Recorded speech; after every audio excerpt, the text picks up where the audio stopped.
How would you describe Pete Seeger's leadership and legacy in one word, and why? Wise. I think Pete Seeger had wisdom rather than just knowledge. Integrity. He walked the walk that he talked. Human. Generosity,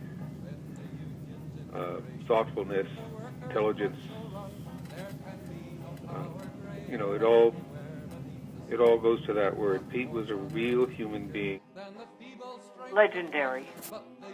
His life and everything that he represented and everything he did represented the best of what human beings can be and do as thinking, moral, active people. Solidarity forever. Pete Seeger's leadership and legacy in American culture and folk music. Over the course of his lifetime, Pete Seeger combined his instinctive abilities in folk music and leadership to assemble citizens to spark a change in their communities. Seeger inspired people to follow him in feats that, at the time, seemed impossible. Through his perseverance, he did the undoable and achieved the unachievable, leaving legacies such as revolutionizing the labor movement and cleaning the toxic Hudson River. Seeger's legacy of social, political, and environmental activism falls deeply into the heart of his music, through which he inspired many. On May 3, 1919, Pete Seeger was born to Dr. Charles and Constance Seeger, who immediately began sharing their love of music with their son. When Pete was born, Dr. Seeger built a trailer and the family began touring the continental United States, learning new music and singing new songs. Pete was raised singing on the road, and that would encourage the vagabond spirit in him later in life. When Seeger got older, he finished his schooling at a private boarding school. When he was 15, he and his father traveled to a folk music festival in Asheville, North Carolina. There, Seeger discovered the 5-string banjo. He fell in love with the sound and had no idea it would become his trademark instrument later in life. While Pete enjoyed music, he did not originally pursue it as a career path. He went to Harvard University to become a journalist. Seeger spent his time in college starting school newspapers and fighting the censorship he became so characteristically opposed to. After 2 years of college at Harvard University, Seeger dropped out due to his grades.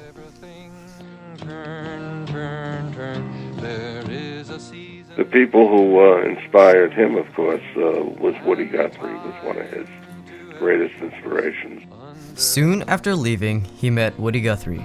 The young musicians traveled the United States, train hopping, learning songs, and expanding their knowledge of folk music. Woody became Pete's inspiration, pushing him to begin writing songs and to form his first musical group, the Almanac Singers. In 1942, Pete was drafted into the Army, causing the group to disband. During the war, he did more entertaining than fighting, singing for the troops and even for First Lady Eleanor Roosevelt. When he came back from the war, he married Toshi Aline Ota, and the two settled down in Beacon, New York. The property had no house, so Pete decided to build his own. Over a single summer, he built the foundation for a life of social, political, and environmental activism. In the early 1950s, Pete joined a second musical group, the Weavers, who became very popular with their hit song Good Night Irene. But the band was forced to disband due to the Red Scare. 3 years later, they made a successful comeback. However, in 1955, Pete Seeger's patriotism was called into question, and he was summoned to testify in front of the House of Un-American Activities Committee. The FBI had been investigating Seeger because he was once part of the Communist Party. He separated from the official party soon after joining because their beliefs didn't work with his pacifist ideology. During his testimony, Seeger refused to name places he had sung or people he had sang for, claiming it was a violation of his First Amendment rights. He displayed his natural leadership by doing something no one had done before. He pleaded the First, not the Fifth. My lawyer said the only defense he could make of me was on the basis of the First. Which guarantees? That's the one guaranteeing freedom of speech, freedom of assembly, freedom of press, and religion. The Fifth Amendment, in effect, is saying you have no right to ask me this question. But I wanted to say you have no right to ask any American citizen this question. And I was challenging them on this broader basis. And a year later, the Congress cited me for contempt, along with Dr. Otto Nathan, who was Einstein's friend, and Arthur Miller, the playwright. In 1957, he was charged with 10 counts of contempt of Congress and sentenced to a year in prison. However, just hours into a sentence, he was freed due to an issue in the paperwork. Pete was a lifetime supporter of organized labor, of the unions.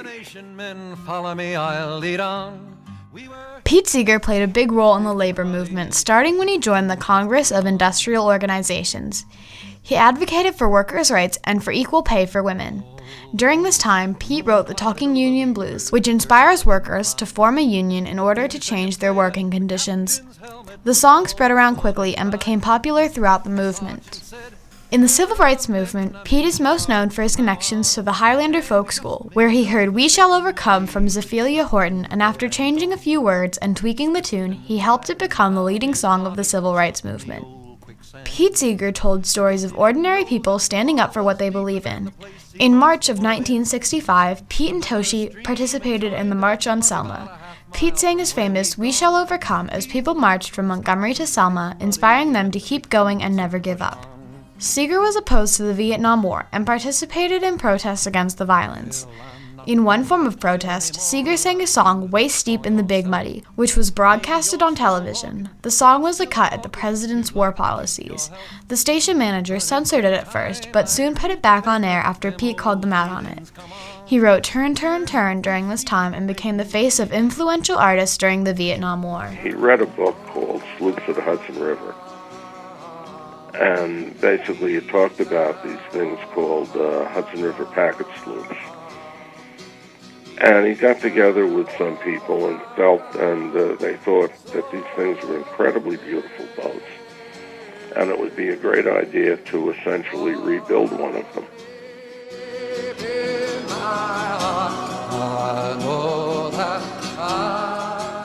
After trying his hand at sailing, Pete noticed how unsafe and toxic the Hudson River had become. In 1969, Pete founded Clearwater, an organization that would help clean up the Hudson through taking people up and down the Hudson in a historic sloop and educating the public about ways they could help clean the river. Pete Seeger led the cleanup that turned something dangerous into a community gathering place. Seeger had a passion to travel, visiting several countries throughout his lifetime. He visited Japan, Western Samoa, and Indonesia. Everywhere he went, he learned something new and taught something new. After a visit to Western Samoa, he said, "I'll never forget the welcome song. As a matter of fact, I wish I could learn it someday to teach the campers at home." Pete used his experiences traveling to help him understand what was going on in other parts of the world and how to help them. Pete always had a project going, and in 2014, he organized a march in Beacon, New York in memory of the Civil Rights Movement. He got hundreds of people to come together and march on one of the same routes that Martin Luther King Jr. had marched. He was in charge of the music and helped prepare the march, but he was sadly not able to participate as he was in the hospital. A few days later, on January 27, 2014, he died. Though gone, Pete managed to still inspire many. His legacy lived on with his music. When people told him that he wasn't making a difference, he knew that bit by bit, he was making change that would eventually tip the scale. He describes this in his metaphor, the Teaspoon Brigade. Imagine a big seesaw. One end of the seesaw is on the ground because it has a big basket half full of rocks in it. The other end of the seesaw is up in the air because it's got a basket 1/4 full of sand. Some of us have teaspoons and we are trying to fill it up. Most people are scoffing at us. They say, people like you have been trying for thousands of years, but it is leaking out of that basket as fast as you are putting it in. Our answer is that we are getting more people with teaspoons every day, and we believe that one of these days or years, who knows, that basket of sand is going to be so full that you are going to see the whole seesaw going zoop in the other direction. Then people are going to say, how did it happen so suddenly? And we answer, us and our little teaspoons over thousands of years. Now we can see the seesaw finally starting to tip. The uncleanable Hudson River is now a recreational haven for all people to come together. People can be found singing Pete's music in anywhere from churches to summer camps to universities. He showed the public that you can stand up for what you believe in. Pete Seeger's legacy influences us today through his music, his accomplishments, and his example of how leaders in today's world should act. You still sing it. We are not afraid. We are not afraid. We are not afraid. Today,